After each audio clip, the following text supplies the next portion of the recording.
Bismillahirrahmanirrahim. Assalamualaikum warahmatullahi wabarakatuh. Salam sejahtera, selamat pagi. Good morning, ohayo gozaimasu, magadang umaga, and a very good day to everyone.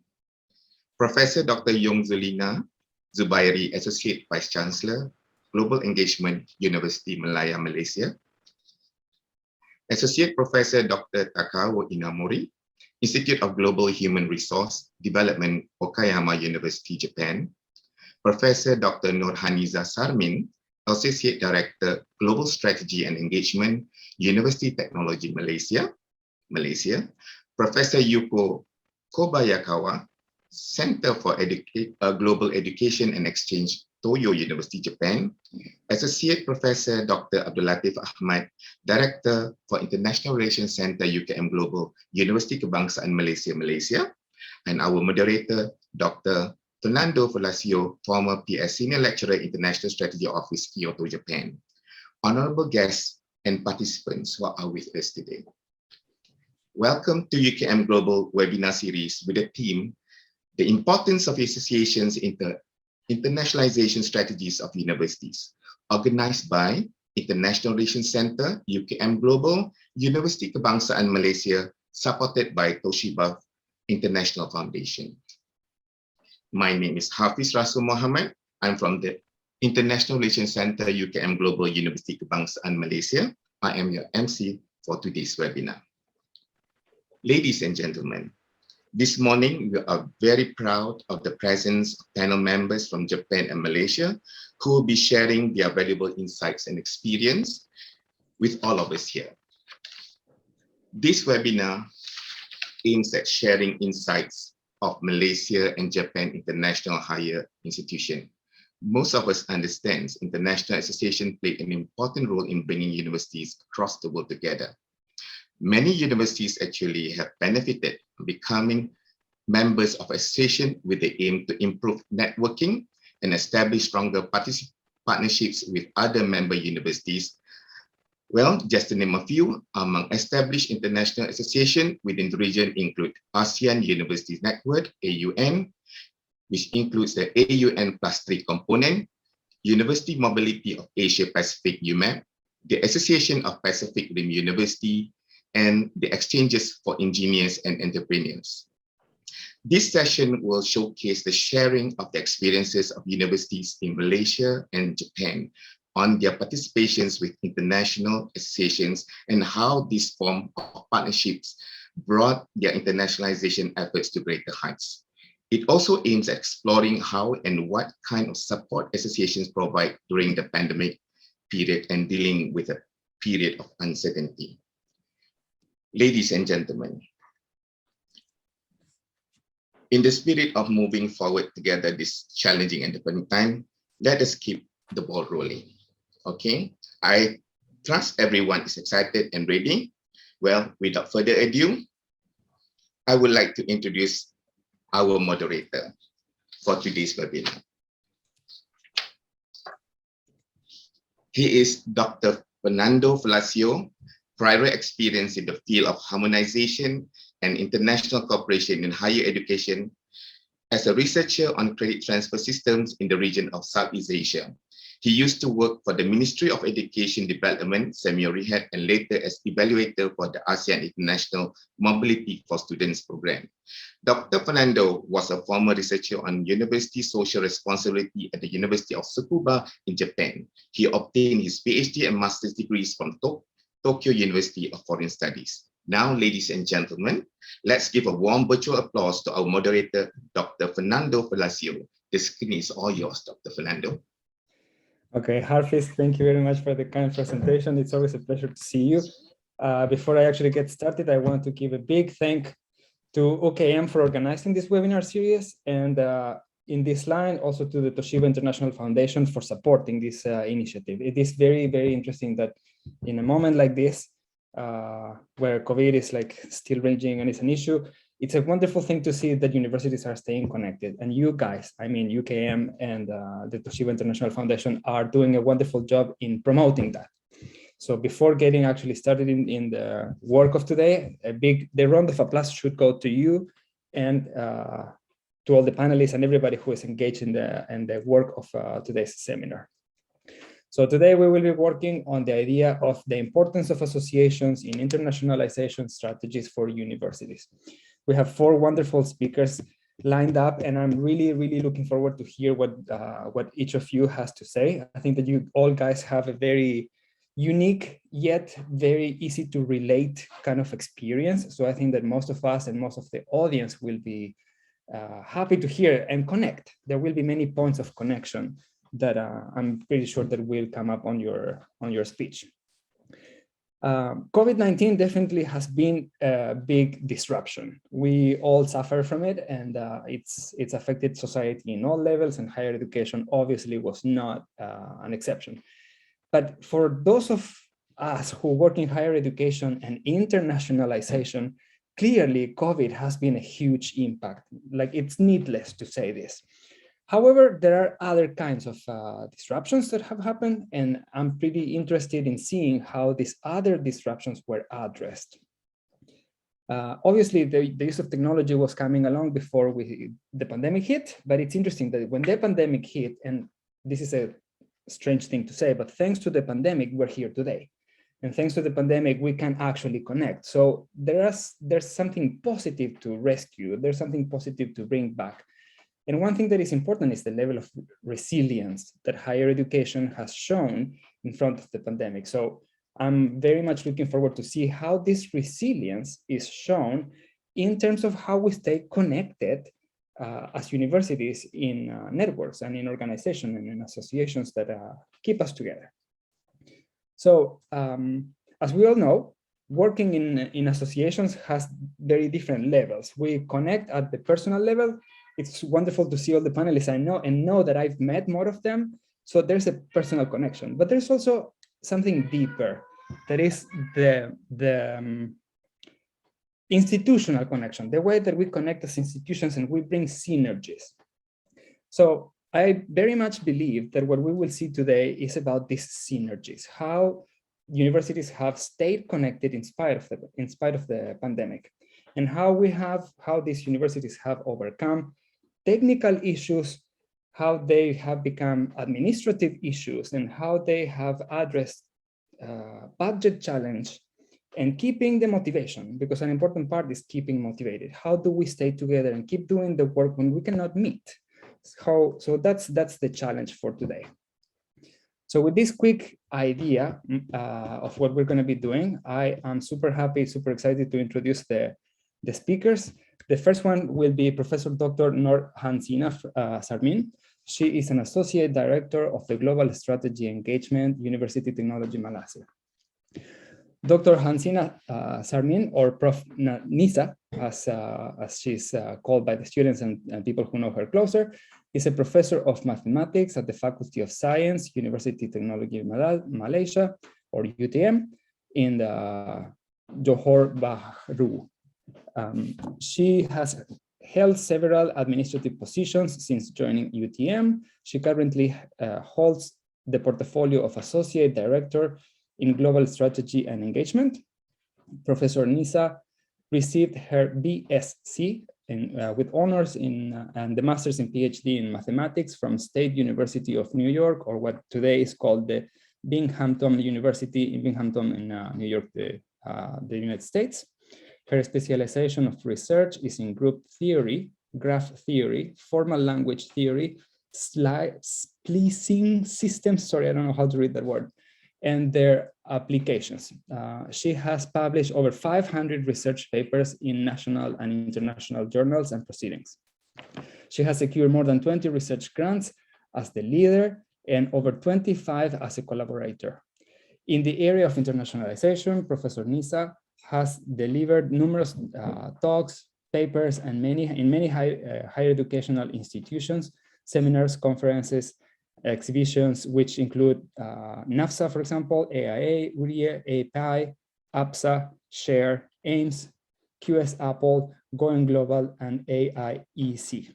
So without further ado, Professor Nisa, the floor is yours, and we are all looking forward to your talk. Thank you. Thank you very much, Dr. Fernando, for the very kind introduction. Okay, let me share my slide, but before that, I want to thank the organizer, UKM, for this opportunity to share about UTM. So let me share my screen. Okay, so the importance of associations in the internationalization strategies of universities. So this association will include network and also alliances. And my outline of presentation will cover a little bit about the introduction to UTM, about the alliances and network that we are member of, and also our activities, and also the impact of being a member of this network. UTM has two main campuses. The one that I'm right now is in the southernmost part of Peninsular Malaysia in Johor Bahru, about 1,000 hectares. And also we have a smaller campus in UTM, Kuala Lumpur, not very far away from UM or UKM. And also we have a much smaller campus in the northernmost part of Johor State, which is more to the research. So to share a little bit about our activities, first I will share a little bit about UTM in general. We have 7 faculties, which include engineering, social science and humanities, built environment and saving, science, business, MGIIT in Kuala Lumpur, and also Faculty of Razak Technology and Informatics. We don't have a medical faculty in UTM, but we're more to the engineering. We have social science, science, and others.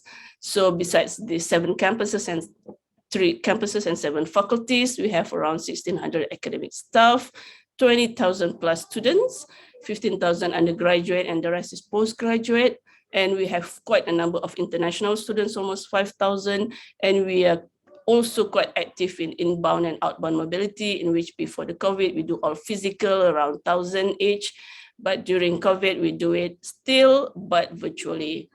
To share about the alliances and networks that UTM is a member of, we are a member of these 27 alliances and networks, which include the Association of Southeast Asian Institution of Higher Learning, Asian Learning Network, Asia-Oceania 5 Universities Alliance, Asia-Pacific University, APCHAN, ASEAN University Network, OnSeatNet, Erasmus Plus, Eurasian University Union, EURAS, EU Malaysia Chamber of Commerce, EUMCCI, Global Technology Initiative Consortium, GTI, Indonesia-Malaysia Research Consortium, IMRC, Malaysia Japanese University Consortium, JUC, Malaysia-France University Center, MFUC, Mevlana, SEATUC, Southeast Asia and South Asia Taiwan University, and ProsperNet, also SEATUC, Southeast Asian Technical University Consortium, SALT, Swiss ASEAN Learning and Teaching Association, UASR, University Alliance of Silk Road, WTUN, World Technological University Network, we have also on QA, Belt and Road Architectural University Consortium, Japanese Society for Engineering Education, and we are also member of these 4 student mobility networks, including AIMS, UMAP, GE3 Global Engineering Education Exchange, and also GE4. And to give an idea about whereabouts of this association or network alliances, so parts of them are in Asia, and then in Europe, and to the far west, including the US and such. So this is more or less our membership. And one of them is Asia Technological University Network, ATU-Net, which is very close to us because we started this network and we are the secretariat, and our vice chancellor is the chair of this network. And the objective is on the capacity building, student and staff mobility, best practices of the international office mainly, and collaborative academic and research project. So this is published in 2016, and we started with 18 members. And you can see the benefits and privilege by joining in as a member to expand network from 15 countries and more, participate in this partnership. We have now 44 members and keep updated in the latest trends, all the sharing. Also, we have 3 special interest group, which is student mobility and also research and promotion, also the intake of the student, special research grants. And by joining in this network, we collaborate this further. And I would like to share the activities, some of the activities by this network. We have this webinar. I will talk more about the University President Forum later, but you have student forum, online global classroom, all the board meetings, research and matching grant. And these are the 44 universities members of this network. And the second part is to share activities, what we can do with this association or being a member of network and alliances. So the first one would be being a member of SEATUC, so this Asian Technical University. I'm going to share today about the activities, mostly 2021, the one that we do from January of this year. So there is this SEATUC 2021 symposium that SEATUC does this every year, and they change the host. So this year, ITB is a host and UTM is a co-host. And next year, UTM will be the host. And we are planning to do this in February. Okay, the second one is as Global Education Exchange for Engineers, GE4 network.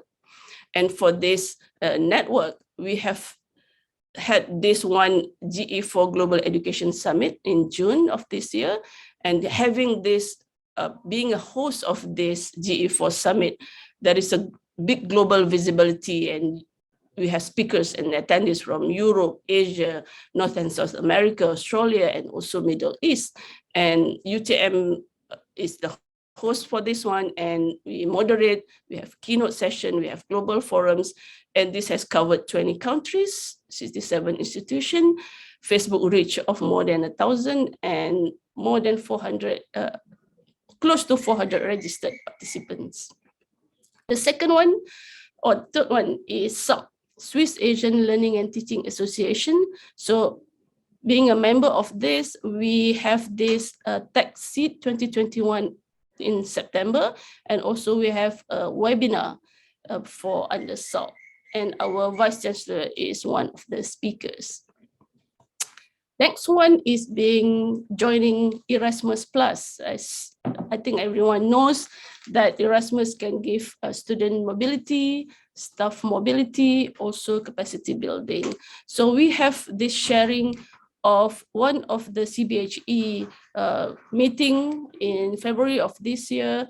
We also involved in Erasmus Staff Training Week, and also the Erasmus Day in UTM, in which we collaborate with other association or network, including ATU-Net and ALN, in which the head of the project share their expertise and their project in Erasmus. The next one is on Global Technology Initiative Consortium, and this is coming up, in which we will also joining this consortium. The next one is on SEATUC. We have this regional conference in January, and the second one is also the next week. The following week is another regional conference in specific field, and the other one is also under MySun, which is part of also Erasmus. The next association is on network is ASEAN Learning Network, ALN. So quite active, although virtually we cannot travel, we can still do it virtually. This webinar on excellence and educational mission through partnership. So there is this webinar in January and also another one in February, hosted by a different member.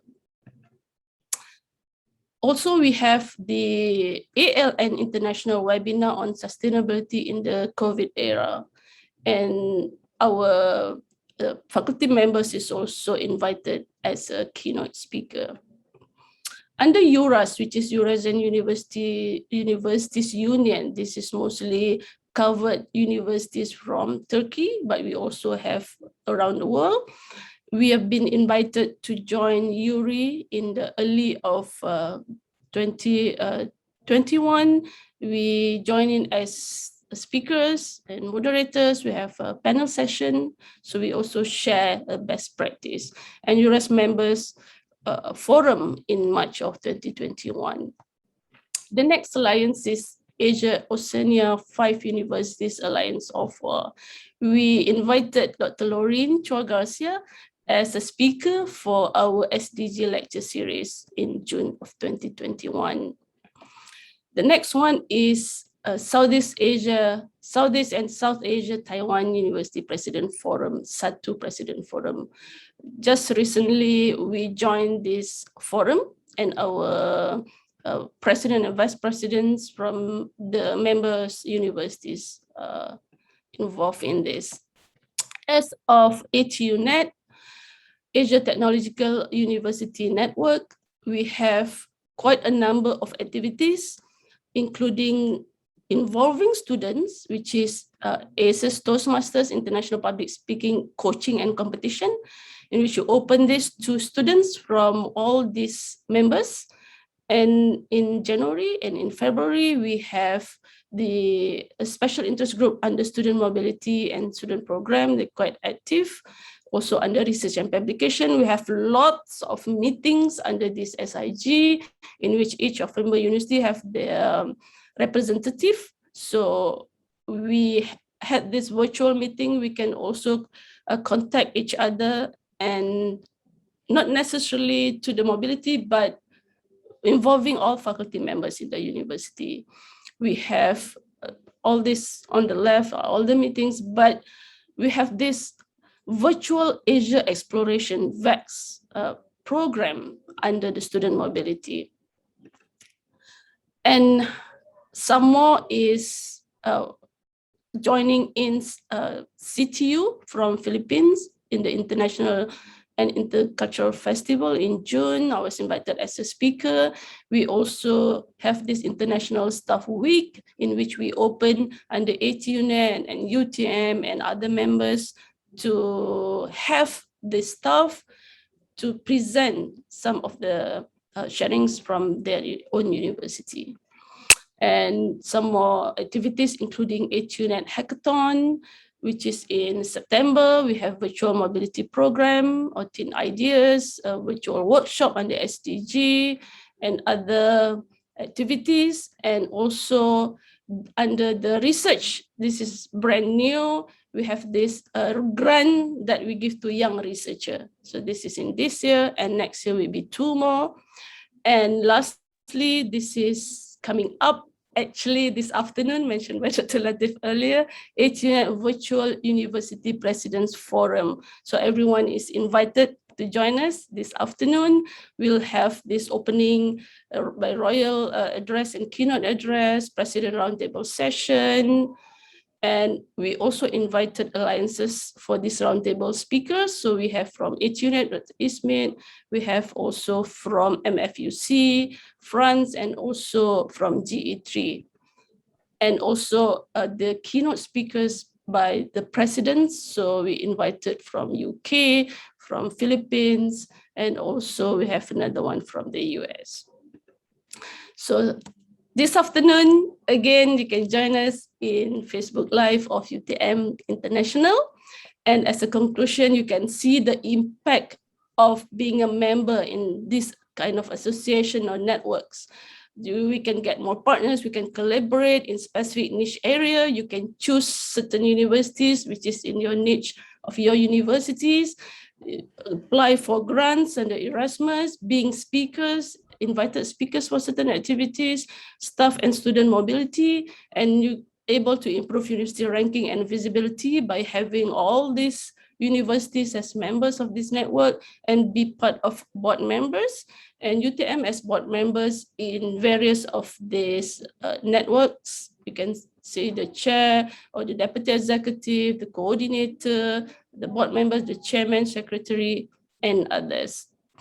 And also to increase your global ranking, it's very important that we being a member with as many universities. Then with that, thank you again for this opportunity to share about UTM. Back to you, Dr. Fernando. Professor Nisa, that was spectacular. Your timing was right on the dot. Thank you very much for keeping that. So before I move forward, there's one small thing that I would like to notice. I follow the order of the bios as I received them in the email from the organizers. And I'm sorry if I'm making any confusion, because the order, probably some people in the audience may be expecting the order of the speakers as in the poster. So that was my mistake. I'm going to go on. Next will be the order that I have is Professor Young Sulina Subaidi. But before we actually go there, like I said, my apology on probably changing the expectations of the order. It was I didn't know which one to go. I was also surprised, actually. Sorry about that. That was I didn't know which one to follow. I should have mentioned in the beginning. So Professor Nisa, thank you very much for sharing the work of of UTM. Thank you. Bringing up in 15 minutes the work you are doing in 27 networks is not an easy challenge. So well done. Thank you very much for bringing up the issues of how multi-layer and how complex and how difficult managing all these things in the COVID-19 era has been. It's very clear that you guys have stayed very active, and that is very inspiring.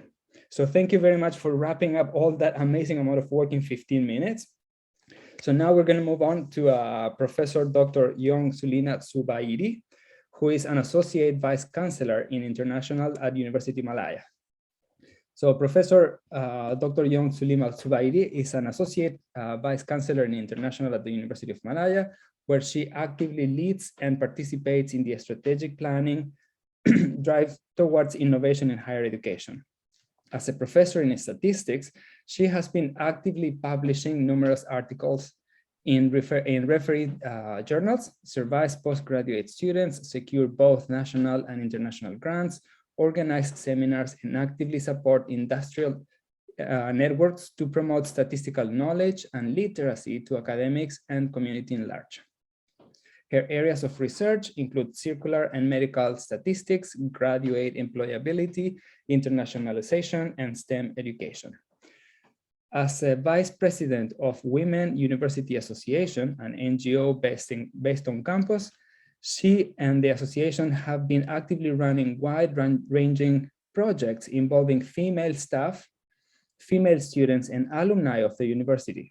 Also, as an alumnus of the Commonwealth Fellowship, she actively participated in the events and engagements to assist new scholars and homecoming events. So with this being said, sorry for the change again in the order, but Professor Sulina, the floor is yours.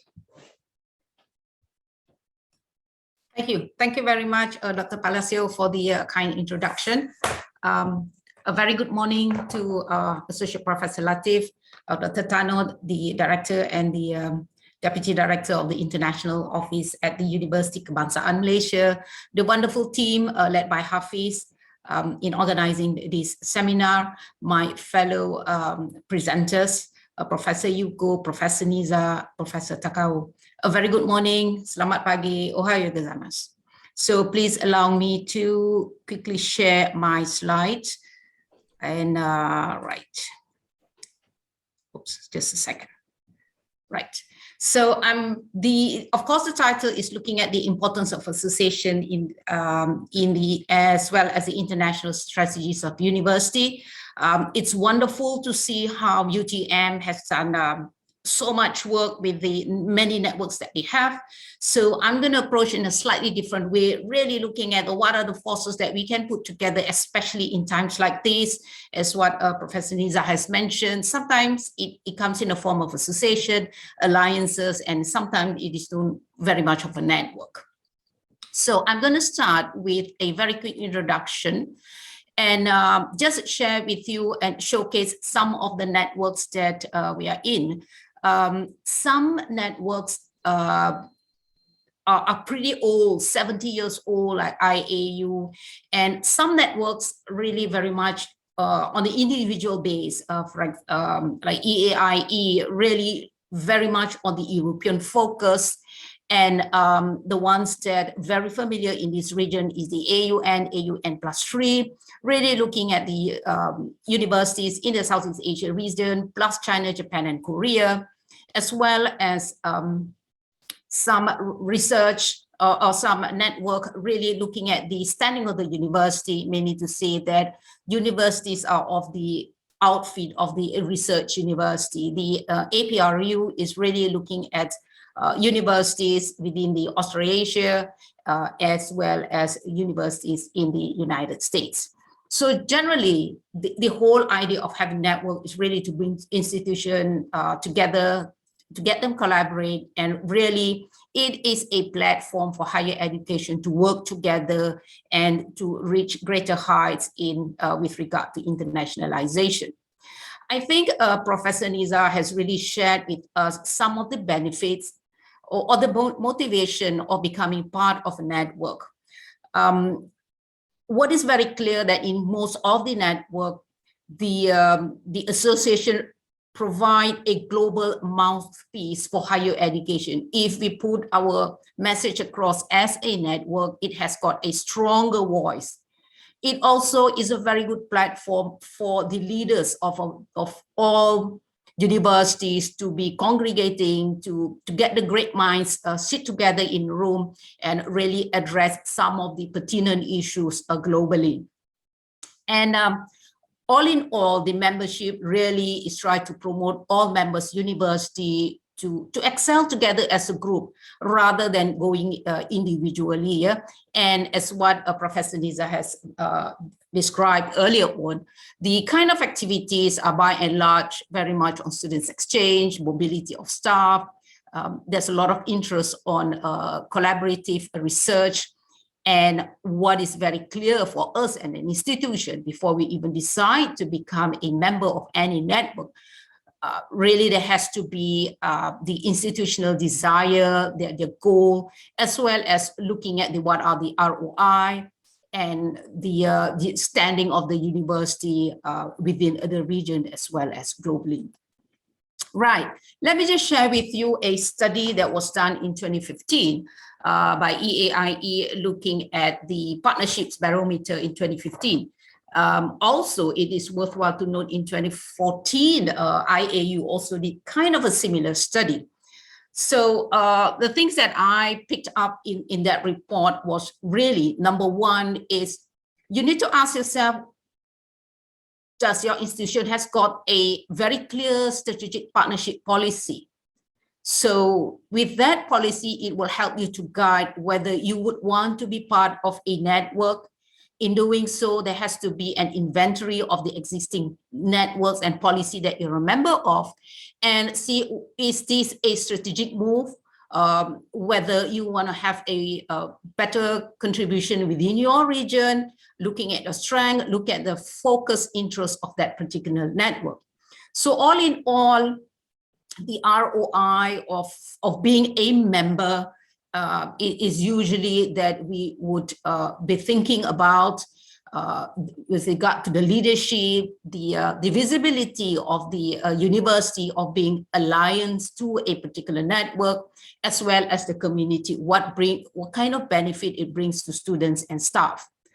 Another important one really is the very much on the management of the network. In that report, it shows that universities decide to become a member of a network is pretty much led by an international office. So really, it is the international office are the main driver in disseminating this information, making sure that there are active activities and so forth.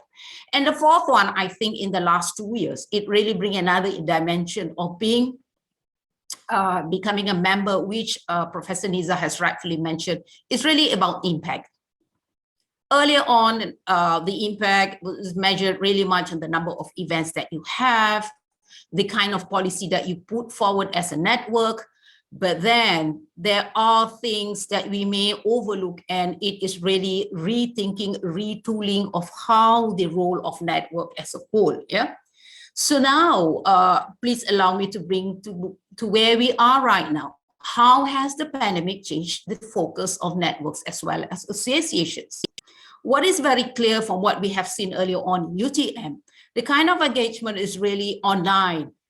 This is I'm sure each and every one of you here agree with me, a steep learning curve for all of us, where we have to learn all these bits and pieces using technology in making sure that the engagement that we have are really meaningful. In particular, the students exchange, for example, as well as conversations, meetings that we have with partners, the narrative, the kind of support that each of us provide. So all in all, I think this is the right time where we reach out to partners together as a whole. It brings resilience as a university, really thinking aloud collectively and looking at the well-being. And it also brings about innovation, where we realize that in the past, there has always been the, we don't find what's the word for it, internationalization is not really, does not reach out to everyone. It's really the elitists, meaning to say that you must have that resources to travel to meet. But now with the pandemic for the last 2 years, we have moved on and innovate the way we engage with each other. Digitalization has really become in the forefront, and how we make friends, how do we negotiate with partners, like this session, for example, just in front of my PC.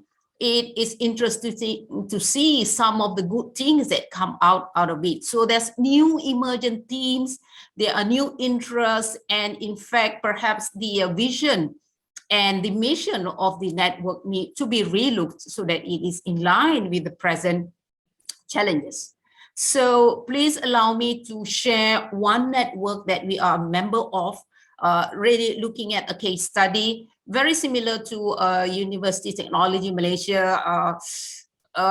We have inherited quite a big number of members, being a member, and that's where we start to reevaluate what are the things that is very close to our heart. Yeah. So I take one case study, which is the Asian Pacific Rim University. It has to be the kind of activities that we have had is pretty much on a policy, conversations, conferences, face-to-face, and so forth. But for this one, for the very first time, we looked at the members, the academics itself, the community itself. We noted that women academics are very much affected because they have to have the additional roles of taking care of the house, have to teach, have to help in with the teaching and learning of their child, and so forth. So last year in 2020, they created the mentoring program, really reaching out a senior academic with a junior academic within the network itself. So there were conversations talking about being resilient, looking at the how do you go about being active and so forth. And it has been very, to me, I was in the second cohort, it was very rewarding where my mentee was someone, an academic at the university in Japan, where she was just only barely 2-3 years in Japan itself, really feel alone, and the kind of support when we talk to each other. Another one as well, this is spearheaded by University of Oregon.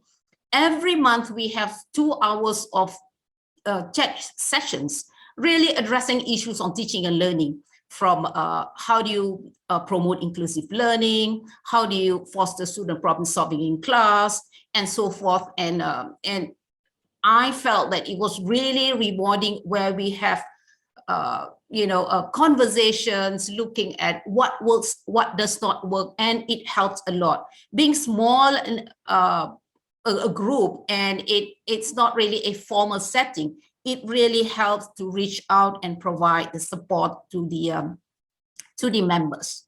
So another one as well, I think was really wonderful, was the mobility, students' mobility. So they have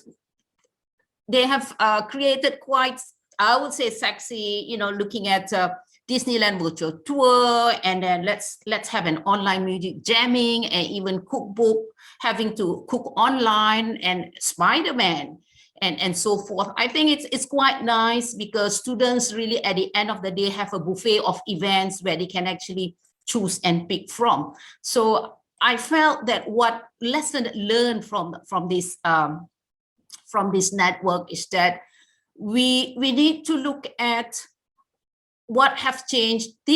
Where reimagine internationalization. We need to be innovative, and being part of a network, we need to be together in making sure that the activities that we plan would have the elements of equity, inclusion, and very much so responding to the changes.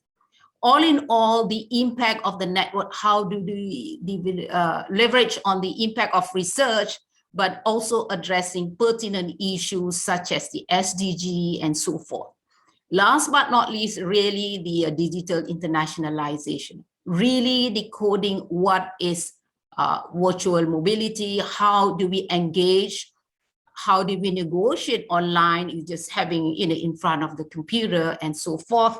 So I think that's my takeaway on this one. The last 2 years was really a steep learning curve for each of us as a university. But I believe being a member of any network collectively, we will learn to each other. We will learn from each other, and we can actually get our voices louder in making these changes. So on that note, thank you so much.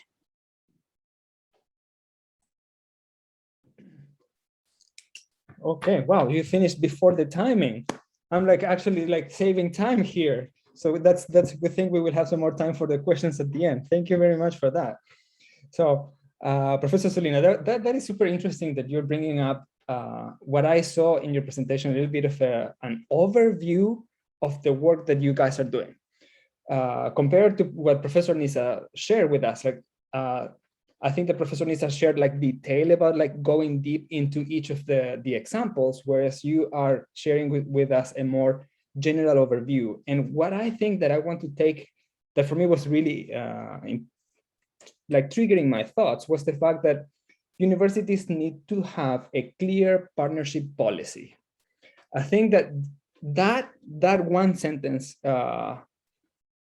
shrinks all the beauty of your presentation. I think that this is exactly the moment for universities to actually do that. And how we do it, well, basically you explore a number of areas, but that one sentence, have a clear partnership policy, really nails it. So thank you very much for that. I'm pretty sure that we will have some issues at the end with questions and that we will be asked. By the way, for the audience, for those of you who want to share questions or comments, please make sure to do it on the Q&A button on the bottom to the right of your screen. So next, I'm going to move to the next speaker. Like I said, I did unintentionally changed the order of the speakers. So next we will have Associate Professor Dr. Takao Inamori, who is from the Institute of Global Human Resources Development at Okayama University. So Dr. Takao Inamori is an associate professor at the Institute of Global Resource Development at Okayama University here in Japan. He earned his bachelor and master's degree from Tokyo University of Agriculture and his second master's degree in the University of Bradford in the UK. In 2010, he obtained his PhD in organizational behavior from the University of Bradford and became a visiting researcher at the university from 2010 until 2013. His research interests include international agricultural development and organizational behavior. At Okayama University, he has been working as a coordinator for the international exchange programs since 2015. And he's been working on several programs founded by the Japan Science and Technology Agency, or GST, the Japanese Ministry of Education, Culture, Sports, Science and Technology, or we call it MEXT for short, to increase the number of international students from ASEAN. Dr. Inamori is a core member of the SUN/6ERS, which stands for Six National Universities Network, that's SUN or SUN, International Education and Research System, which is the 6ERS, and an energetic promoter of the activity. With this being said, Professor Inamori, the floor is yours. Hi, thank you very much for introduction. My name is Takao Inamori from Okayama University. Okay, let me share my slide.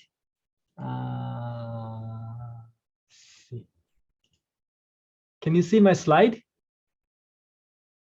Yes, yes, we see. Okay, we don't see you, but we see your slides. You can, I'm a bit confused. You can see my slide.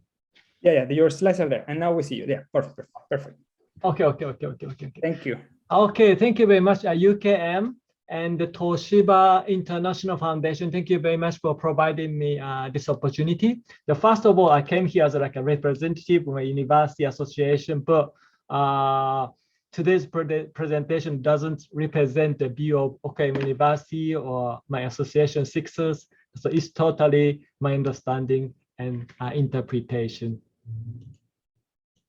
Okay, Okayama University is located about 600 kilometers from Tokyo and just next to Hiroshima. In the fall, it's now, you will see a beautiful ginkgo tree avenue. Okay. Okayama University is originally founded as a medical school in 1870. And okay, first of all, I need to explain why we set up association in Japan in national level.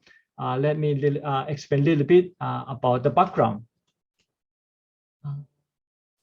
We had a better use pointer. This is the this bar chart show Subsidy for National University in 2019. So on the top, you can see Tokyo University, Tokyo University, Kyoto, Tohoku, Osaka, Kyushu, Hokkaido, Nagoya, probably a familiar name. So if the subsidy for Tokyo University is set as 100, but like a Kyoto University, they get slightly less than 70%, but still a lot of subsidy they receive. Okay, those universities are called Imperial University before the World War II. Yeah? The historic and prominent university receive more subsidy than other national universities. As you can see, the subsidy is not equally allocated. Historic and prominent university, they get more than others. Okay, the second group, Tsukuba and Hiroshima, that one also probably familiar name for you. Before World War II, the university was called the University of Literature and Science. That university also tend to get more subsidy from the government.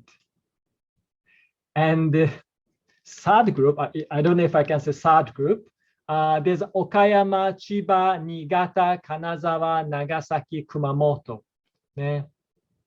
For example, Okayama University, if University subsidy of University of Tokyo is set as 100, Okayama we get 20% of it. It's quite less than a quarter. But still, this is a whole national educational institution. Still, we can say that we are kind of like a top of the national university. Those universities called medical college before World War II, but still has history. And okay, this bar chart shows that the changes of grants gradually going down. And the subsidy for national university subsidy is very important. It occupies 71% of whole total revenue. So what we need to do is the university's medical college background attempted to create synergy effect by forming association, the 6 university with reforming. Okay. The SUN6ers stand for 6 University Network International Education Research System. SUN6ers was established 2013. The universities are located all over the country. The main objectives of the establishment were internationalization of the university and developing global human resources.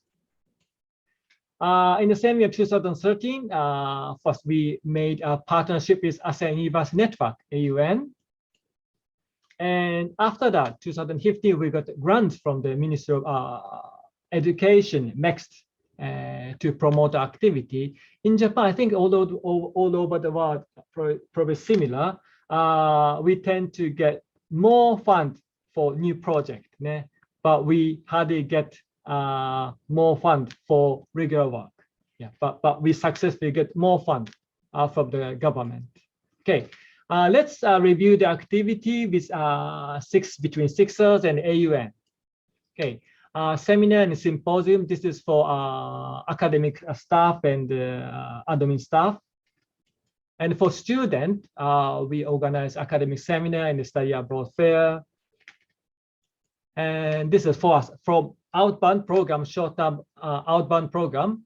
We send Japanese student every summer to Bangkok, and the AUN Secretariat, they organize the program for them. It's quite popular program. And also inbound program currently are suspended, but we used to receive students from AUN member university and organize short-term inbound program. And this is the most recent activity. Kanazawa University, one of our member university, they organize online program, and about 500 students apply for the program, but it's too many. So selected, and about 65 students participated. Human resources of each universities are limited, but we effectively utilize the resources as an association, and we are able to provide excellent study opportunity for students from the member university. Okay, the last one is semester-long study abroad program, SETS. But it takes a long time. So we try to introduce the program, but 2016, we invited a speaker from University of Indonesia, but finally we introduced this system this year. Okay, let me show challenges for our activity. Okay, first, when we introduce or start something, some staff are always to start worrying about the workload. So what we need to do is to explain well and remove the concern. So this is the main reason why it took a long time to introduce ACTS, especially admin staff. They start worrying about the workload. They tend to, yeah. And the second one is decision making. For example, when we conducted the online program in October, it took a long time to sort out the issue, the information up and down between AUN and Secretariat, Okayama University and Kanazawa. I think for effective work, future work, we need to think about more efficient decision making. And the third one is there's a effective knowledge management system to deal with frequent personnel changes. In private university in Japan, the admin staff who work in the international office tend to be fixed. But in case of national university, every 2 or 3 years, there are personal changes, shuffling. So it's difficult to work consistently toward one objective. Yeah. So this is one of our challenges.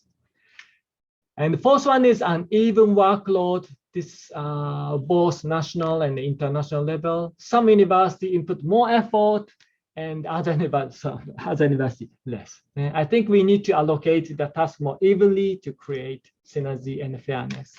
It's probably some university might think that it's not fair, we want more. Yeah. Sorry.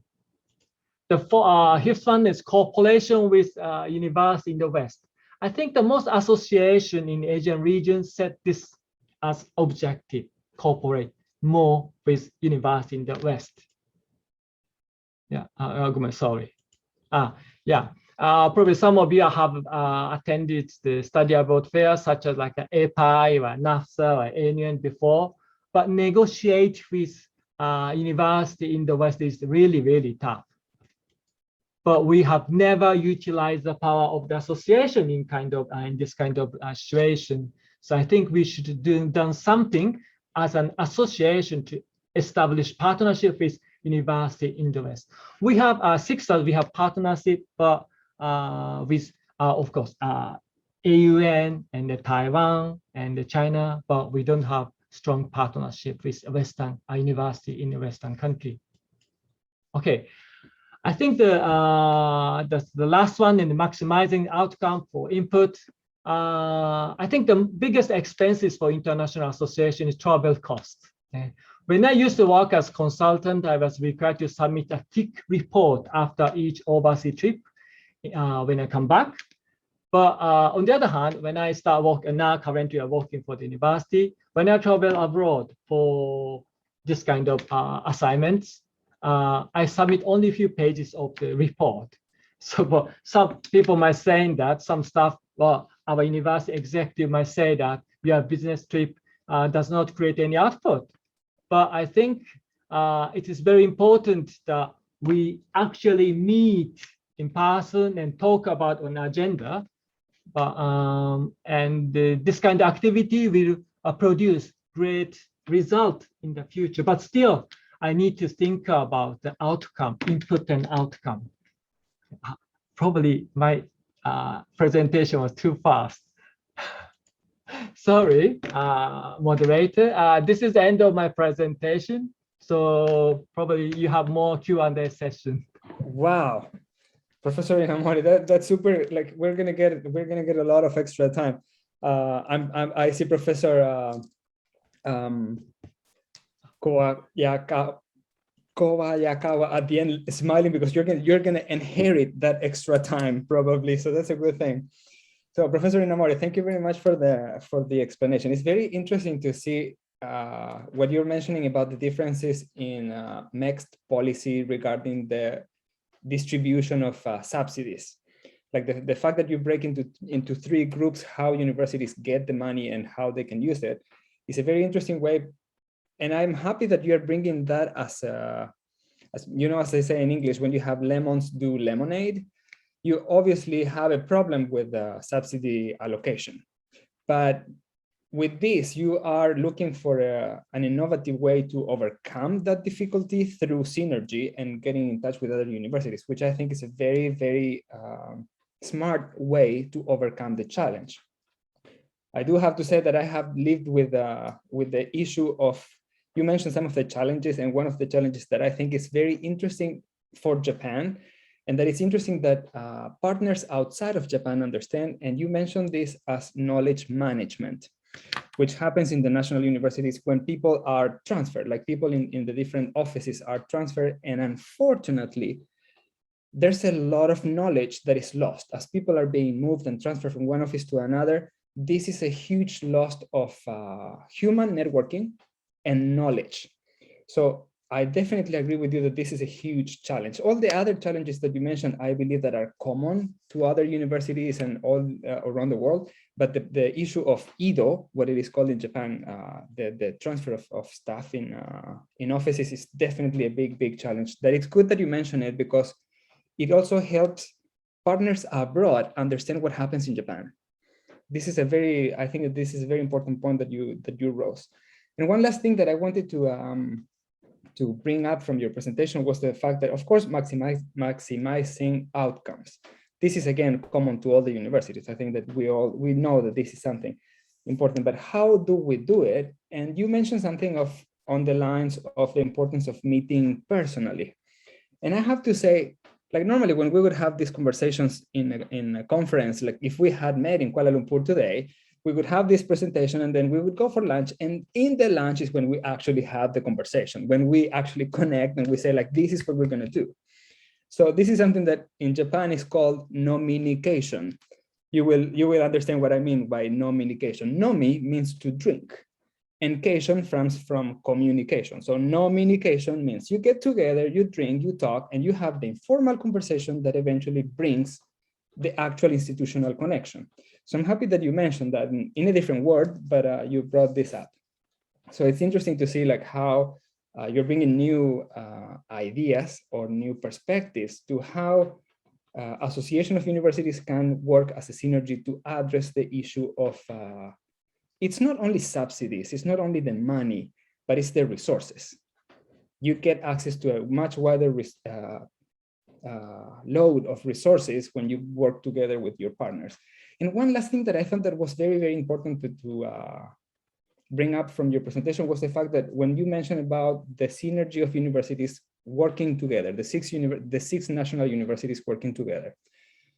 One thing that this current world of university rankings has brought is the sense of competition between universities. We all compete to be at the top. And when we compete, one thing that happens is that we tend to close our doors and to work inwards and to protect the things that we have. But what I see from what Professor Inamori is sharing is exactly the opposite. Instead of closing, you are opening up, you're connecting to other universities and bringing the synergies, the resources that you have in a cooperative way. That is definitely a wonderful way to address the issue of lack of subsidy. So thumbs up for that. That is definitely an interesting idea to have. So with this being said, I will move to our next speaker. Again, my apologies for putting you last, but of course you're not the least. It was just a matter of how I received the order of the speakers.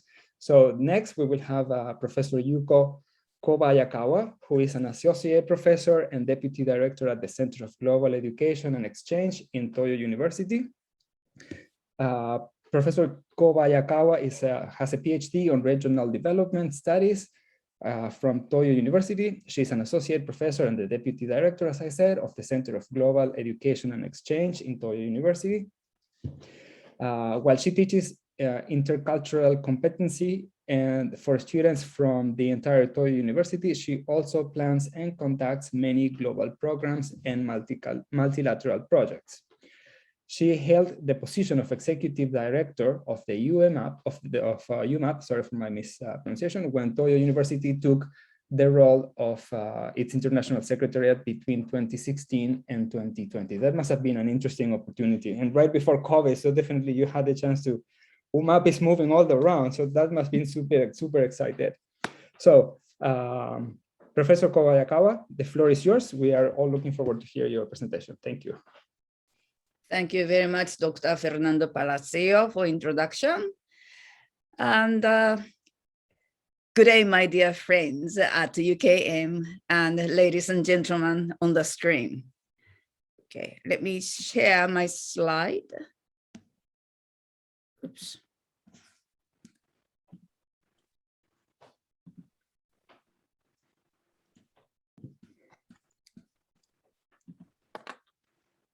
Okay, here it is. Well, I'm very much honored to be here in this series of webinar of the importance of association in the internationalization strategies of universities and share our strategies at Toyo University. I'm Yuko Kobayakawa, and I'm stationed at the Center for Global Education and Exchange, Toyo University.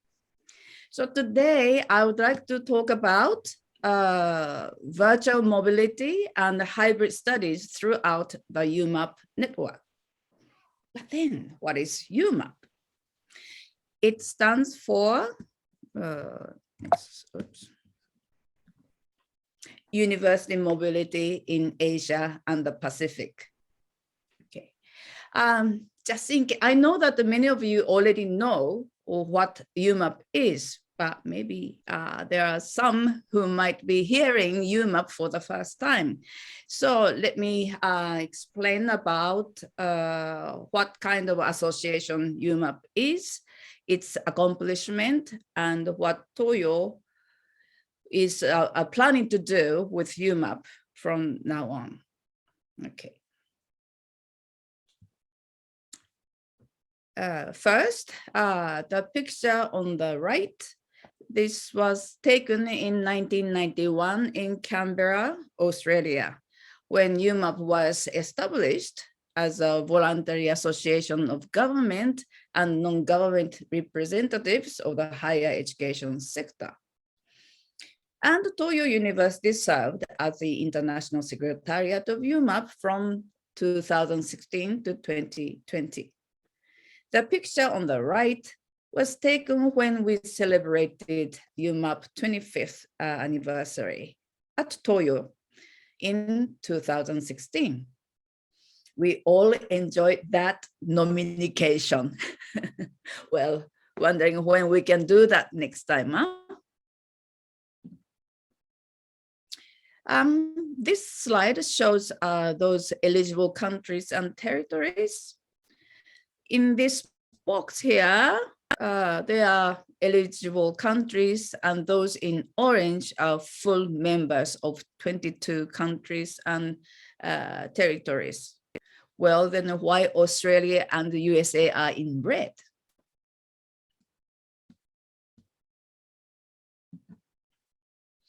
So while Toyo was the international secretariat, we enjoyed a comeback of Australia. Why comeback? Well, actually, Australia was the country which initiated UMAP in 1991, as I just showed you the photo of it. But somehow they faded away a long time ago. So we were really happy to have Australia back together with Curtin University as National Secretariat in 2020. We also accomplished to have USA in the same year, 2020, with Western Washington University as its National Secretariat.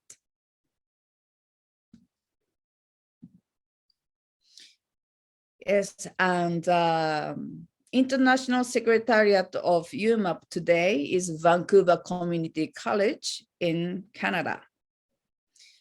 We were very much moved by Mr. Randall Martin, Executive Director of British Columbia Council for International Education, for his enthusiasm and leadership that he had shown us toward making Canada as international secretariat.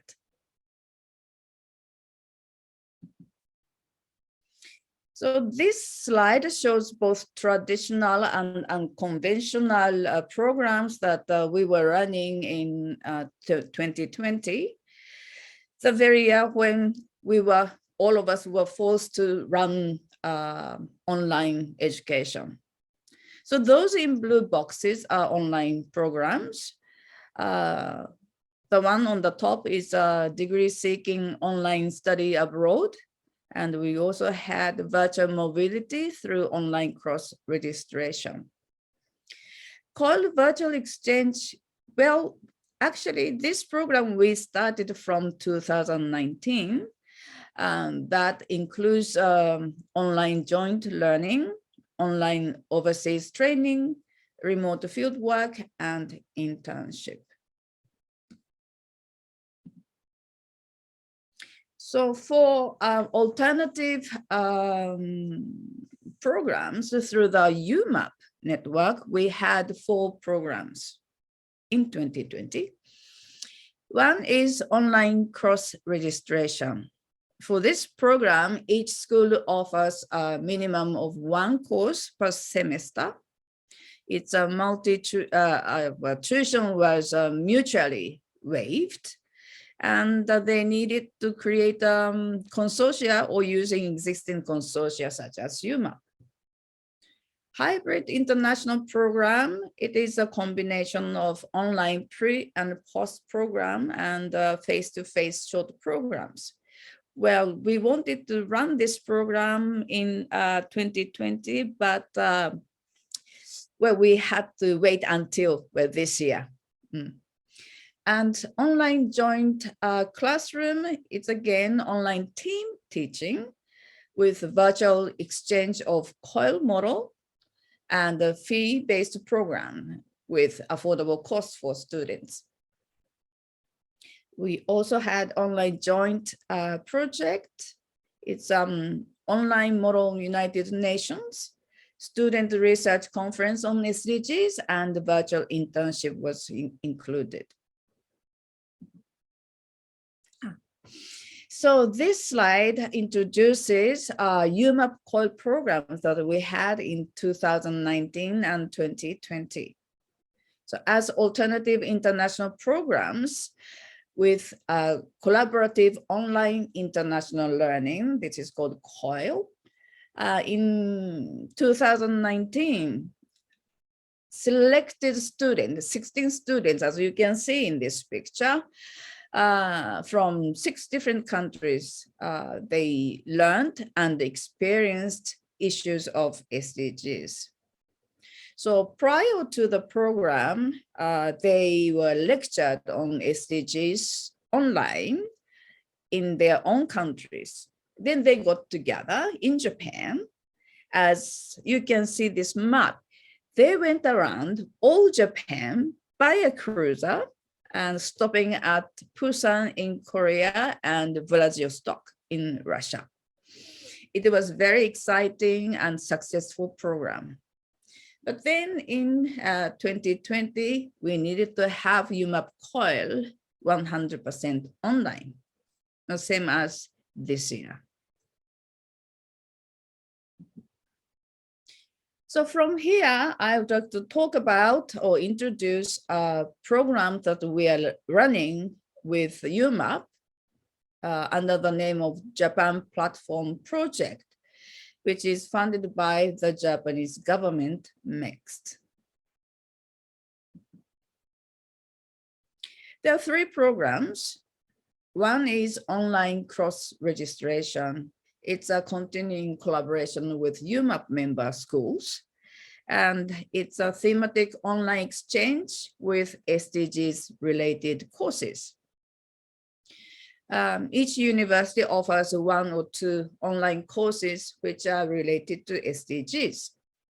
And students from participating university can take courses from the cross-registration course list, which is this one. It is very small. Let me get material myself. Yes.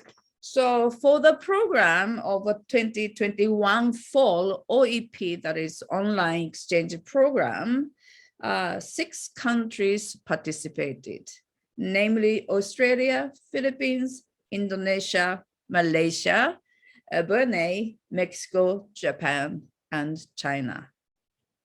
And 12 universities participating together with 33 offered courses.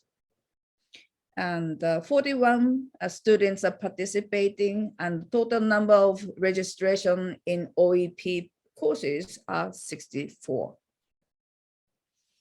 So you can see UKM here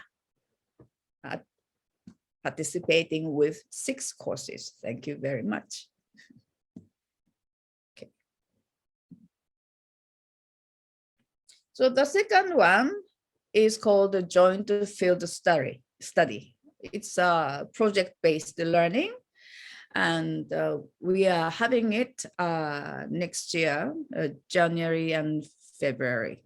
Okay, so location will be Hikone City in Shiga Prefecture, and topic is on SDGs. Most probably, we will work on environmental issues. Okay, so it's a Japan-based PBL. Students from UMAP members universities will join PBL virtually, while our students, local students in Japan will join offline. Okay. So this is more in details about this field work. Again, it is a coil style with objectives to deepen the understanding related to SDGs and to enhance the ability to respond to advanced discussions.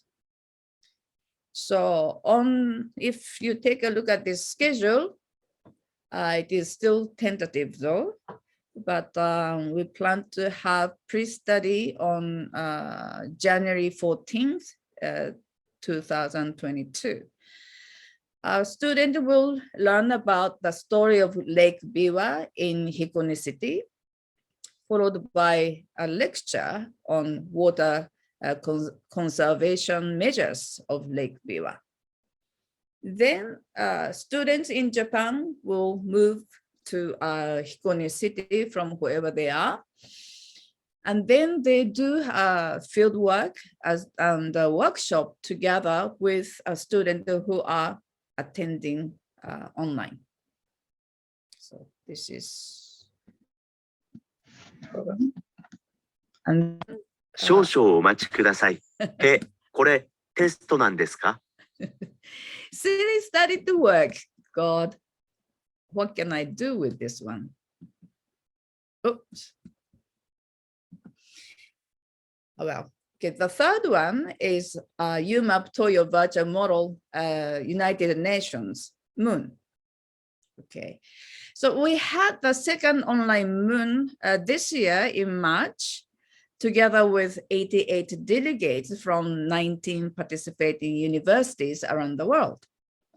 The third one is coming up in March next year, 2022, on 19th and 20th. So we are hoping that many students from your university will be joining this Moon next year. Well, did I finish earlier than 15 minutes? So this is the end of my presentation. Thank you very much. Well, isn't it a pleasure? Like normally what happens when you're moderating is that you need to hurry and like, please, time. But now it was just exactly the opposite. Thank you for that extra minute that you gave me to actually have the chance to connect with you, because when you organize this kind of events, the time is so limited, and then all people in academia, we like to speak. So we sit down and chat, and we forget that people on the other side are like, oh, come on, when are you finishing? But you all guys did a very beautiful job about finishing, not only on time, but before time. So thank you very much for that. And a big round of applause from all the audience. I see that we have 181 participants. So that's a wonderful thing. Thank you to the audience for being there. It's very wonderful to see that UKM and the Toshiba International Foundation managed to mobilize so many people. one thing that I have to say at this time in history, I think that we're all kind of tired of online meetings and online conferences and webinars, and yet UKM and the Toshiba International Foundation, and of course the speakers, because the topic is so interesting, you managed to bring together 181 people. So that's a wonderful thing. A big round of applause for that, because that is successful. That is a big successful thing. So we still have a good amount of time, but I would like to wrap up with some general views from what I can see that we've heard today. So like we all know, in the first presentation, we had basically an overview of what international associations look like in a very broad way, based on examples. So here we saw, for example, not only the big number of connections that a university can have, but the big complexity of these networks, like how each of these networks works and functions differently. So that was a very interesting approach regarding how universities connect. On the second presentation, we were looking at the, like I said before, it's more like a general overview. And for me, the key word here was definitely the word clear strategic plan for how universities manage their strategy to connect and be in networks and associations of organizations and associations of universities. On the third presentation, what we saw was a very interesting overview of what happens in Japan regarding how, let me put it this very simply, when you don't have the money, how do you address the challenges? So what we see in the case of Professor Inamori is that, okay, money is running lower because of the distribution is unequal. And how do you manage that? So definitely the idea of coming together with other universities and cooperate to create synergy creates a very wonderful idea of there's a different way to do things. And lastly, although I didn't make any comments specifically for the case of Toyo University and Kobayakawa Sensei, sorry. Here, I think that we see a little bit of the future of what is going to happen with international cooperation, specifically for the case of UMAP, which is a wonderful organization. It's super active, it's super wide, it's difficult because it's challenging to keep all the partners there. Just like you said, the very starting point, Australia kind of faded away, and then eventually they came back. So these are issues that you need to deal with when you're working in international organizations that bring together universities. So that is a wonderful thing. And then the content and the organization of the program that you were mentioning with UMAP on the, what was it called? The, sorry, I took the notes, but the Japan Platform Project, and how you are connecting the three different programs under the one umbrella. I think that this is common to many universities. You are sharing the example of Toyo University, but definitely I believe that many universities are kind of leaning towards the idea of COIL, the hybrid idea, like we do half online, half presential. Eventually we will hopefully have the freedom to do presential as we want, but I don't think that online is going to go away. I think that we all agree that COIL is going to be the future, like hybrid kind of projects is definitely going to be the kind of future. So once again, thank you very much to all the panelists for the wonderful presentations. I love the fact that you all guys presented something completely different.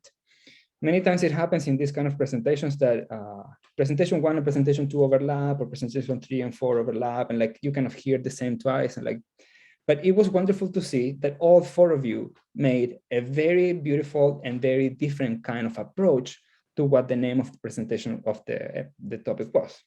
So thank you very much again. And with this being said, I would like to move forward to the Q&A. Now, for the Q&A, I want to acknowledge the fact that the UKM team prepared some questions in advance. I don't know if I don't see any Q&A questions posted in the chat that we have from the audience. So if anybody in the audience wants to share questions, I would be very happy to have them and share them with the presenters. But so far we have no questions. So there's a question in the Q&A there. Okay, now we have one. Okay. Sorry, I cannot open it for some reason. Maybe I can read and answer for Sure, that. we can go for some From reason. Filmo Morillo. I believe that virtual internationalization addresses inclusivity and financial constraint. What's your take on it? How may we harness virtual internationalization beyond pandemic? About the inclusivity, yes, I would say that what kind of alliances that UTM will choose to be a member of, I would say top 3A, like the area, the research area, the academic area should be similar to UTM. The second one should be, they have to be active. Otherwise, because there's a membership fee, how can we collaborate and maximize the membership?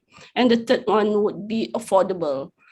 And that is when you say you have financial constraint. Before this, there are some of those networks that we are not that active in the sense that even to attend the meeting, GA3 in US, so that it's costly, but using this virtual platform, we can meet almost like every day, right, Dr. Fernando? So yeah, just to answer that part, thank you. Okay, so for the rest of the speakers, would you like to answer the question as well? Anybody? I think that this brings a very interesting issue. I think that the key word here is inclusion. How do we bridge this internationalization and all these technological developments and all this new world with the word inclusion? Is there any comment from any of the other speakers?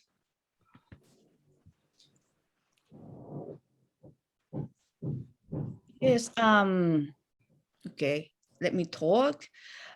Interesting thing about the UMAP is that it's really opening up for every institutions, every universities, because you see, to join UMAP, okay, you need to pay membership fee, right? And then, but then the fee is decided depend upon GDP of the country. So like USA and Japan, we pay about the $4,000 per annum. And then, but then, you know, developing countries, they pay about like $350. And on top of that, it's not that every organization or university that are paying for the fee. It's just as a national, as a nation, they are paying for this fee. So, and then a representative can be a government, or it can be any universities or, you know, institutions. So nationally, they can decide if it's not represented by a government, every institution in that nation can decide how much, you know, they can pay among them for the membership fee for UMAP. I think this is one of the reasons UMAP is really sustained. That's a very interesting take in how you are sharing the burden of, because clearly paying the membership fee is not always easy. Like I've seen it from inside, and it's not always easy. Like it's not just a matter of having or not having the money. It's a matter of having to explain and to convince your finance department inside your university of why we need to pay that. So you need to have like really somewhere along the lines. Today we were talking about the impact. You need to have a clear line of impact to say, we need to pay this money because we will get this amount of impact in whatever its shape. So wonderful to see that UMAP is balancing that is like equalizing the contributions and how the network is maintained.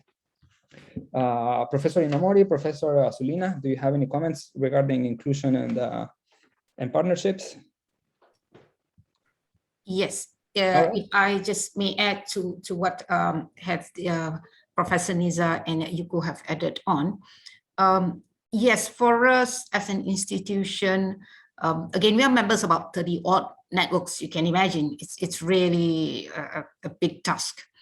What we have seen is that suddenly we can see the strength and the readiness of the different networks in responding to what we have gone through to the last 2 years. Some were pretty quick in addressing the pertinent issues that we are all facing. As simple as what I've mentioned before, like the APRU is really, the attention was really trying to deliver a quality online class. Issues from exam, issues from getting students engaged, issues from the low connectivity and things like which I'm sure every one of you can relate to. So the small conversations, the 2-hour sessions that we have with very small groups, really with people who are having the same problem, wanting to find solutions, really, get to the heart of the problem, and it's really something that we value. It used to be a network that is very much on a policy, big ideas, putting together the research and, mold it in addressing regional issues. Yes, it is still very important, but really they have transformed the need of the members in difficult times like this, bring forward as a group, trying to find solutions, trying to exchange ideas, even working collaboratively. Some examples has been mentioned earlier on, doing COIL or even jointly running a virtual mobility. What also I have learned is that it has bring in the disparity on some of the networks. Some are really up in front to address the issue. Some take some time to wait and see until things are back to normal, quote unquote. That's where we can see a lot of mobility being rescheduled until the next year, then the following year, and another one, shifting their gears. But like I said, for the very first time for us who are all involved in internationalization, we must think hard as to how do we move a very powerful tool that has come into play, the digital internationalization.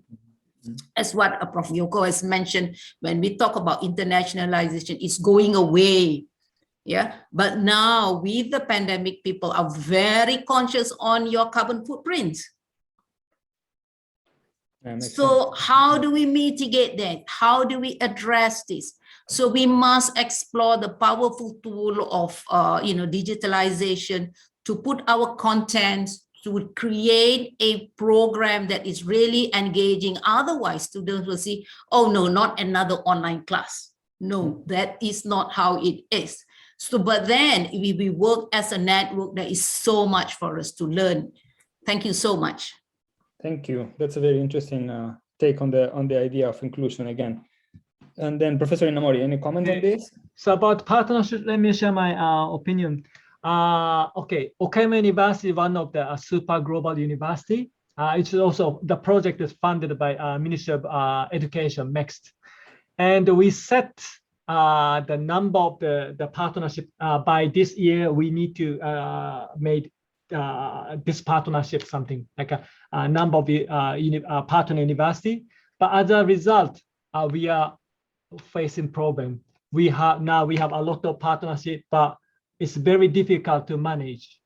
So I think the important thing is when you are making partnership, we really think that it's really can work actively, or we can manage it well. So the one of the issues staff change, the shuffling things. Okay, some of the targets, the objectives set by former staff or former management, but after 2 years, we have to deal with it. So that is also one of the challenge. Every 2 years, I don't know, it's recorded.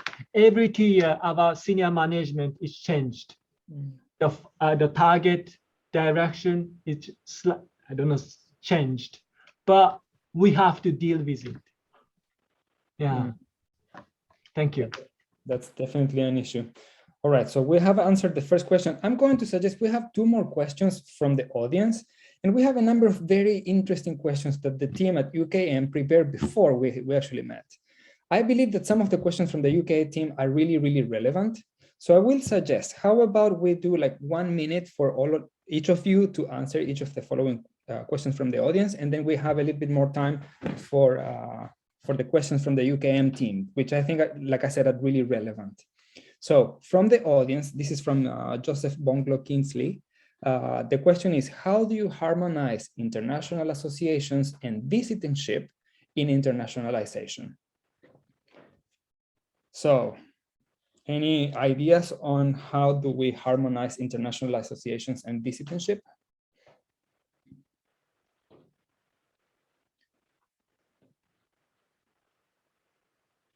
I'm wondering what the idea of visitingship means here. One of the things that came to my mind had to do with mobility of perhaps students, not students, but researchers and professors.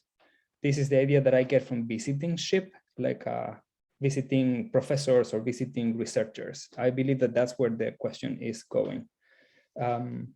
So how do you see the role of associations and the mobility of visiting professors or visiting researchers? Okay, let me go first if I can. Sure. Oh, you want to go first? Okay. No, Nisa, go ahead. Go ahead. Okay. All right. From what I understand, it's the keyword is to harmonize and visitingship. It depends also in the network and association. Like if you are under Erasmus, it depends one-to-one with that funding about the staff mobility.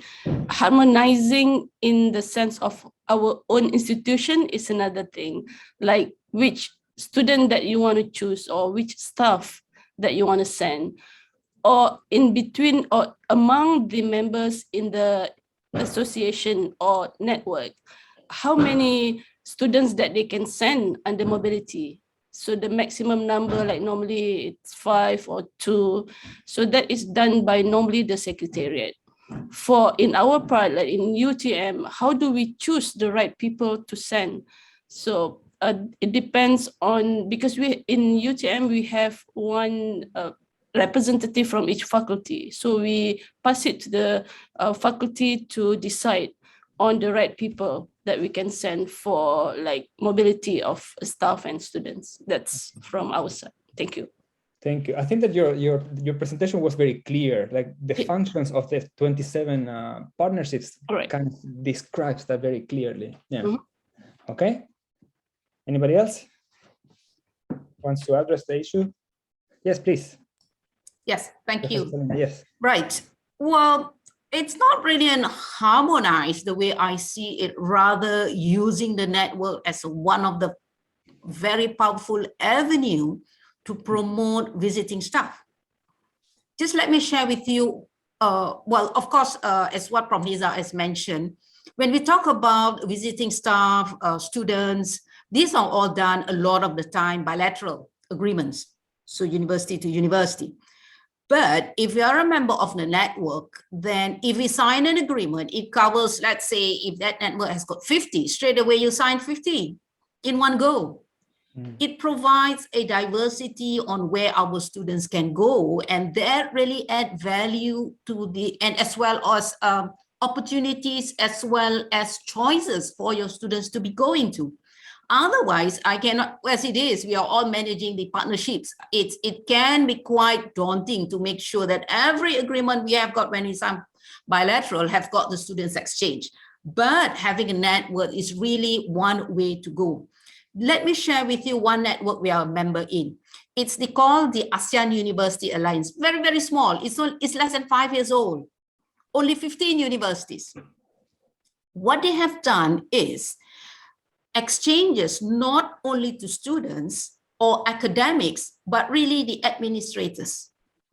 So they have a scheme, they created a scheme whereby there is a call out among the 15 universities, not like I said, it could be somebody in the library, somebody in the IT, on research, to be shadowing, to be looking at their partners among the 15 units. And I find it really very useful because a lot of the time, for only the people who are in the international office or students or academics has got the opportunity to go abroad and have that experiential learning.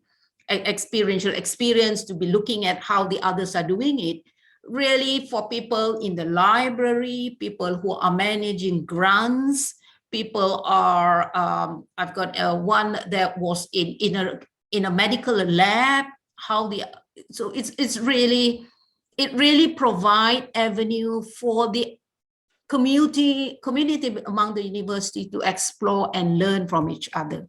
So like I said, being a member of a network really complement it, widen the opportunity for your community to learn from each other. So that's my note. Thank you so much. Thank you. Okay, Professor Inamori, any final comments, any ideas? If you don't have it, it's fine. It's totally fine. Like this is a very specific question, I believe. Okay, Professor Koayakawa, any ideas? You said it in perfect way. I'm going to make Sorry a joke. for a long name. I'm trying to put together what are the countries behind this, and I'm like, okay. When I put it together, I was okay. Small, fast river. That's how it's spelled. Yeah. But anyway, you know what Dr. Young Tsubari said. It's indeed, you know, that's the merit of joining association. For example, as I already explained in my presentation, you know, this fall online exchange program, you know, 8 countries are joining, and there are how many? Like 33 courses available. So students can really choose, you know, from courses, you know, different courses in different countries, you know. So that is a merit of joining association. And I would like to answer to the question of Jerome Duke. Okay, cool. Okay, so we're jumping on the next. Okay. Yeah. Sure. You know, how can the universities in Global South collaborate to connect with more universities in Japan and other first world countries? Well, join UMAP, I would like to say. I mean, you know, by joining, I mean, like we already have countries like Mexico, Chile, they are joining UMAP. So I don't think you have any problem, you know. Then you have access to so many different countries, and then okay, we will be there, and many other Japanese universities are also member of UMAP. So without taking any risk or, you know, much energy, try to connect with to a university in Japan by yourself. I mean, like as a national secretariat, they will sort of show you how to join these programs available for UMAP membership countries. Yeah, that's all. That's a very interesting idea, going from bilateral to multilateral cooperation. I think that that's a very, like, bridging. Many times, I am originally from Argentina, and I can understand, I relate to the question very closely, because how do you bring the Global South? Sometimes we feel like in the Global South, we feel invisible, like the big countries don't see us. Like, hey, we're here, and the big universities in the north or the developed countries don't see us. So I think that this question is very important, and I love the way you answer it, because it's about, if they don't see you one-to-one, go for the bigger picture and go for multilateral cooperation. In multilateral cooperation, you can also have a lot of alternative doorways. So that's a wonderful answer. Dear speakers, any other comments on this question? Like, sorry, I just can I ask Professor Kobayakawa? So when you are introducing AUN ACTS, so we are a bit worried about in the future, like imbalance issue will happen. So it's mean that like our student, so I don't want to be pessimistic or negative, but our students tend to be, they want to study in a Western country. And, you know, but we receive less, but we receive more from the Asian country. But in the future, imbalance issue will happen, which means that we receive more, but like a university financial department, they might complain. We are giving like a free lecture to the student, But if this is like a 2-3 years, it is okay, but continuously happen. So it will be problems. How the UMAP sort out this kind of issue? Yes, imbalance. Well, we limit how many students we can exchange, you know, like maybe 2 students, so that it can be equal. But then, yes, it happens, imbalance. So what we do with that, we count how many students this particular university received, and then how many students they sent out. So this imbalance, we calculate, and then we give those university credit. Like in the following year, maybe they can send out more students than limited number of students. So this is how we've been working at UMAP. Okay. Any other comments on this? Okay. Can I ask you to do it like super briefly so we can accommodate one more question? Please, Professor Yasina, yes. Sulina, Professor Sulina. Thank you. I'll just like to add on to Professor Takao's question just now. He mentioned AUN ECTS. Okay, we are a member of AUN members. Right. You know very well in Europe, they have got the ECTS, the Erasmus. That's the whole idea with AUN. We would like to have that framework in place within the ASEAN region. Being ASEAN, there's a lot of variety, the level of readiness. So that is the spirit of AUN, to have that level of credit mobility. Mind you, the standing of the universities from one country is really all over the place.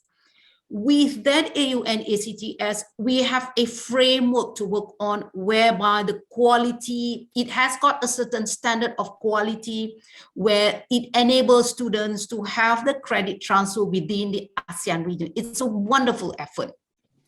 And I think the way move forward now is really to look at whether AUN ACTS are ready to have the online exchanges virtually, and what's the gold standard to start with. So that was the spirit then to have then. So having the imbalance is secondary for us. It's really having to have that quality band, be it you are in Myanmar, be it you're a university in Indonesia, in Malaysia, but you have that quality standard where whichever country you go, you know, it has got that standard thing. So that's my take on this. Thank you so much. Thank you very much. And last but not least, Professor Nisa, any comment on this?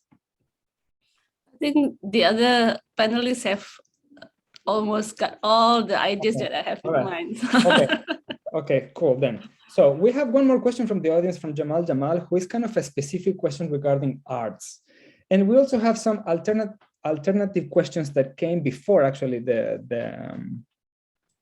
webinar started from the UKM global team. And I believe that the questions from the UKL global team are relevant to all of us.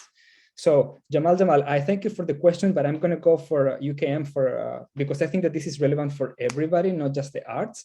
But the first question that UKM team presented was, what are the key criteria you look for in selecting international associations? So how do your universities choose what networks you will join? Can you address that like in 30 seconds, like kind of like a brainstorm, like and we can address one more question? Let me go first because I have given my answer before, Fernando. It's about the activeness and the area of niche area, and also one that we can afford. That is from UTM. Okay, so three criteria. That's interesting. Function, money, and who you can work with. Wonderful. Okay. Who's next? Who wants to shoot next? I think also I mentioned it's actively work and it's manageable. They can manage a partnership well. Yeah. All right. Interesting. Professor Kobayakawa, Professor Sulina. Yeah, I would like to say like openness, of association offering, accessibility to students. That's very important, whether, easy and flexible enough for students to access. I see. Okay. Yeah. I just want to add on the last one.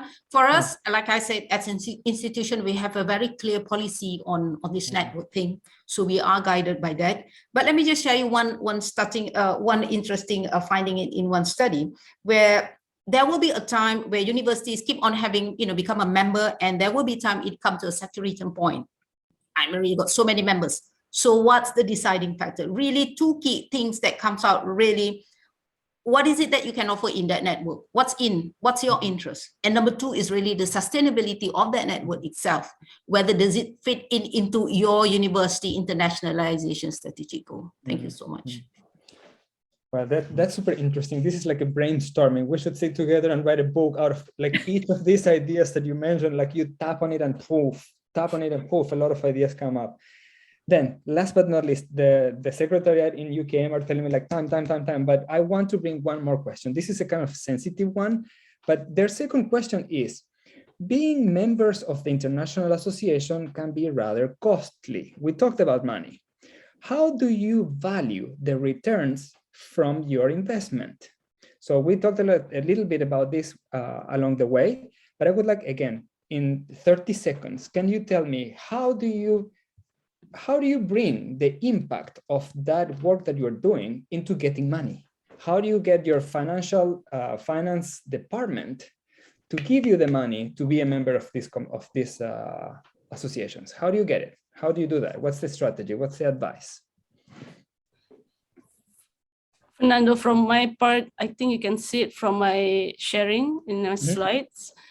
Those association that covers lots of members, covers the areas and the activities, and not too expensive, like you have to pay 20,000 euro a year just for one.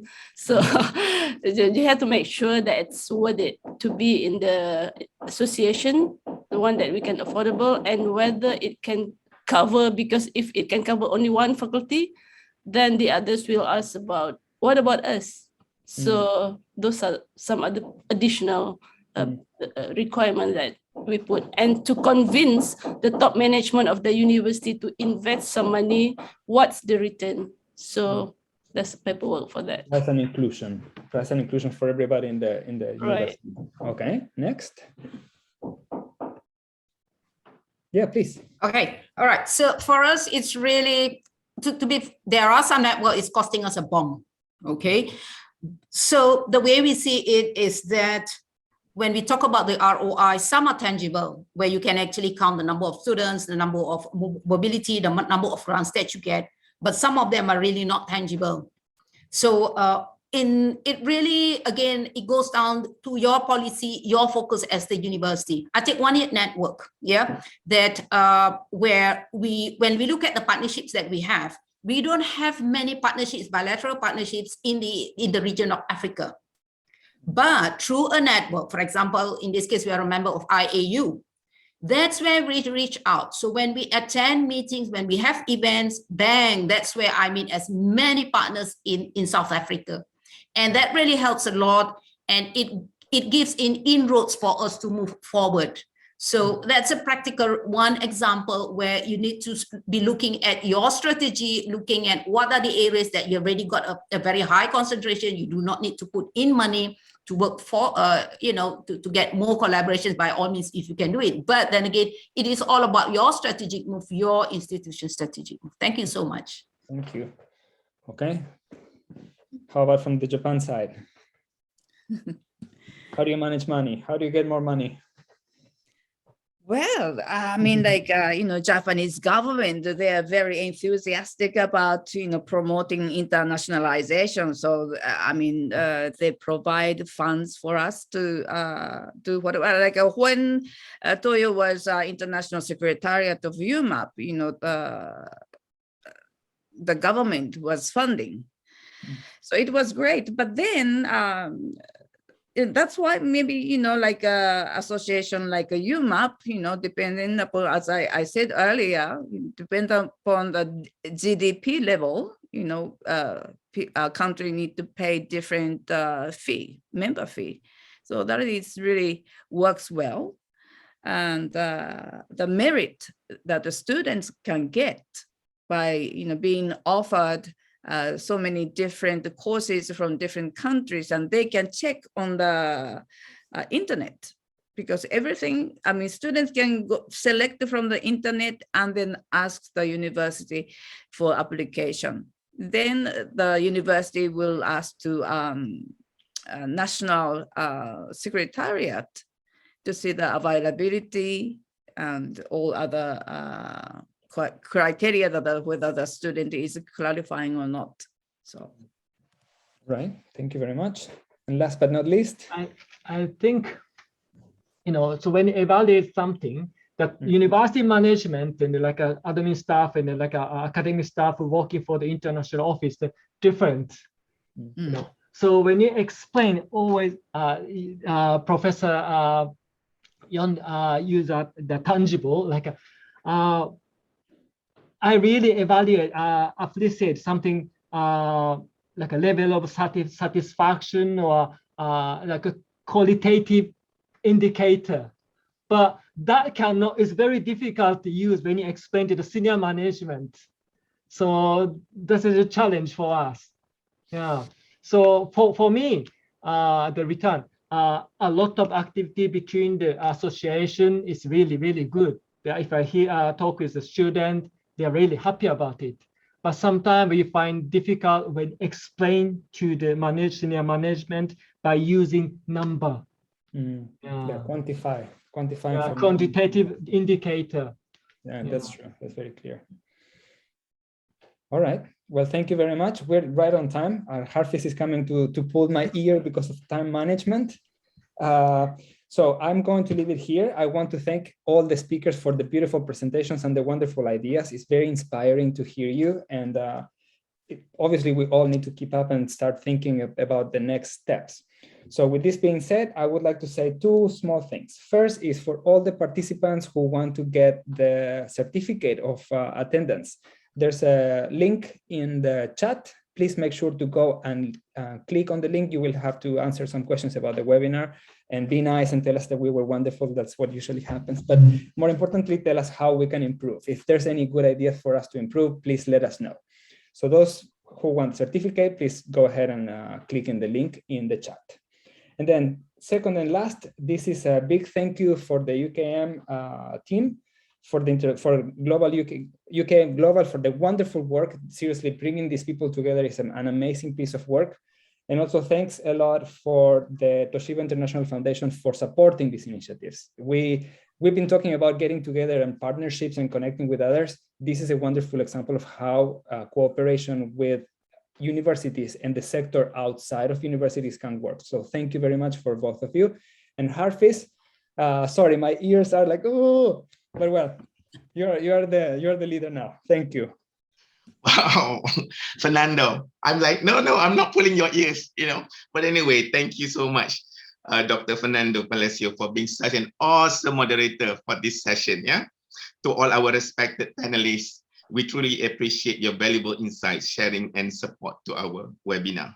Well, ladies and gentlemen, before I proceed, allow me to inform and remind everyone again, all the participants, kindly attend to our webinar surveys. Well, it's already uploaded in the chat box. Yeah.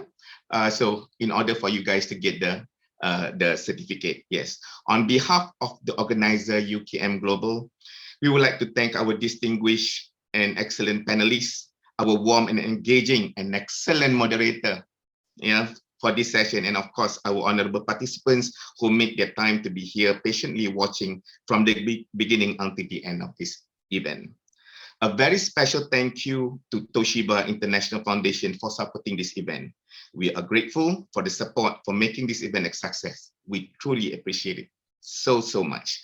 Okay, not forgetting the International Office of Local Universities, our partner universities from across Asia and everywhere around the globe, friends and university representatives around the globe, our technical team and staff of UKM, and of course, our friends from UMET, AIMS, and AUN who are here with us today in this webinar. Thank you so much from the bottom of our hearts in UKM Global. All in all, yes, I would like to thank, terima kasih, arigato gozaimasu, maraming salamat, and we hope to see you again in our future webinars. Well, once you're completed, you receive your e-certificate for attending the webinar, okay? Well, that's it for now. We hope to see you guys again. Thank you so much. And this is such a wonderful event, and I hope everyone has benefited from this event. Thank you again.